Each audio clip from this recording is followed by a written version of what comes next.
the death penalty, but I watch all sorts of violent, schlocky movies, but I'm for very strict gun control. But then there was this one time I was in a laser tag place, and I had such a good time hiding in a corner, shooting at people over and over, until this pimply kid zapped me like a million times in a row and then snickered at me and made me feel very unmanly.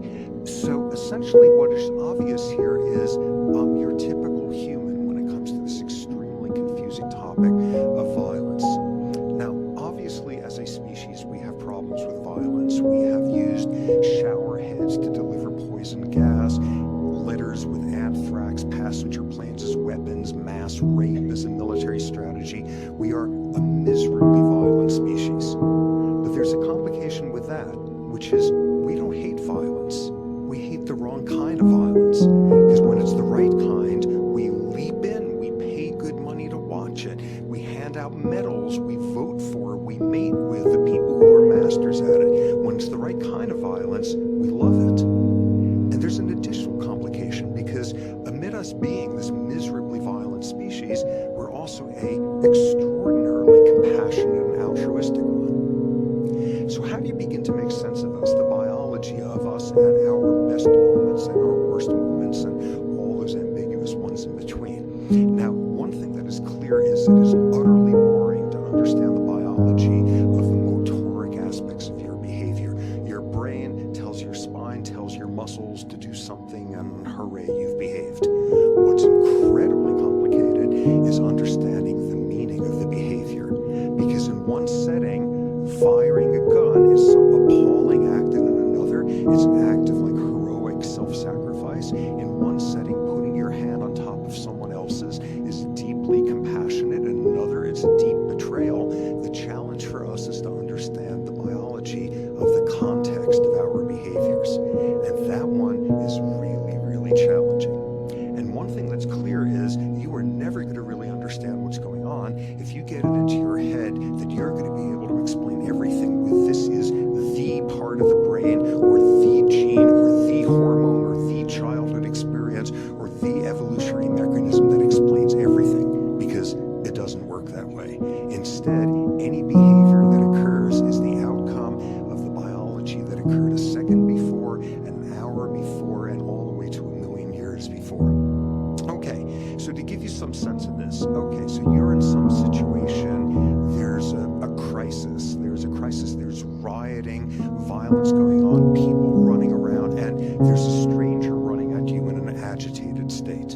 And you can't quite be sure what their facial expression is. Maybe they're angry, maybe they're frightened, maybe it's threatening. They've got something in their hand that seems like a handgun, and you're standing there and you have a gun, and they come running at you and you shoot.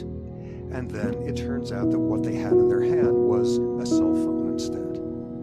And thus we ask a biological question: why did that behavior occur in you? And what's really the central point is that's a whole hierarchy of questions. Why did that behavior occur? What went on 1 second before in your brain that brought about that behavior? Now, to begin to understand that, the part of the brain that's at the top of the list of usual suspects is a brain region called the amygdala. You want to think about aggression and think about the brain, you think about the amygdala. If you stimulate the amygdala in an experimental lab animal, you get an outburst of aggression. Humans who have rare types of seizures that start there, rare types of tumors based on the amygdala, uncontrollable violence. If you damage the amygdala, you blunt the ability of an organism to be aggressive. Okay, so the amygdala is about violence. Except, if you sit down your typical amygdalologist and ask them what the amygdala is about, that's not the first word that's going to come out of their mouths. Because for most people studying it, what the amygdala is about is fear.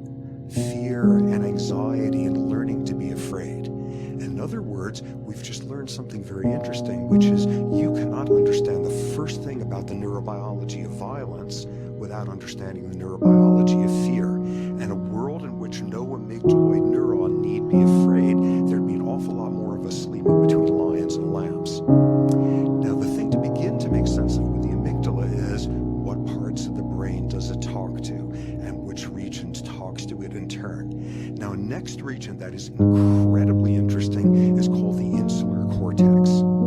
Now, the insular cortex is in fact incredibly boring if you're a lab rat or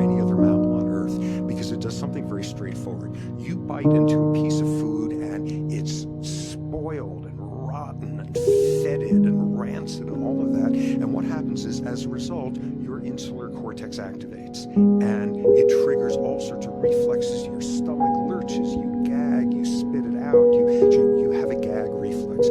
Very useful. It keeps mammals from eating poisonous foods. And you do the same thing with human. Get a nice human volunteer who inexplicably is convinced to bite into this food that's rancid and disgusting, and they're in a brain scanner and their insular cortex activates. We do something fancier. All we have to do is think about eating something disgusting and the insular cortex activates. But then something much more subtle. Sit down someone in your brain scanner and have them tell you about a time they did something